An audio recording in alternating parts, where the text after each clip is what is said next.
సంవత్సరానికి ఒకసారి ఆశ్వీజ మాసంలో రాత్రిపూట పౌర్ణమి ఉన్న రోజు వైకుంఠంలో ఉన్న లక్ష్మీదేవి భూలోక సంచారం చేయటానికి దిగొస్తుంది. అలా భూలోక సంచారం చేయటానికి భూలోకానికి దిగివచ్చిన లక్ష్మీదేవి రాత్రిపూట ఏ ఇంట్లో అయితే నిద్రపోకుండా అందరూ మేలుకొని గవ్వల శబ్దం చేస్తూ ఉంటారో ఆ ఇంట్లోకి ప్రవేశిస్తుంది. ఆ ఇంట్లో ఉన్న వాళ్ళని అనుగ్రహిస్తుంది. దానివల్ల స్థిరలక్ష్మి అనుగ్రహం సంవత్సరం మొత్తం ఉంటుంది. డబ్బు నిలబడుతుంది, ఖర్చులు తగ్గిపోతాయి, సంపాదించిన డబ్బు నిలబడుతుంది. ఆ శక్తివంతమైన రోజు అక్టోబర్ 6వ తేదీ సోమవారం వచ్చింది.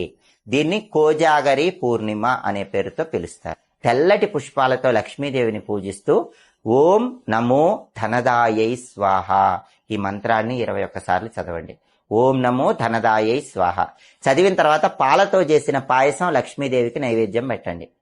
ఆ తర్వాత ఆ పాయసాన్ని తీసుకుని వెళ్లి ఆరు బయట వెన్నెల్లో ఉంచండి.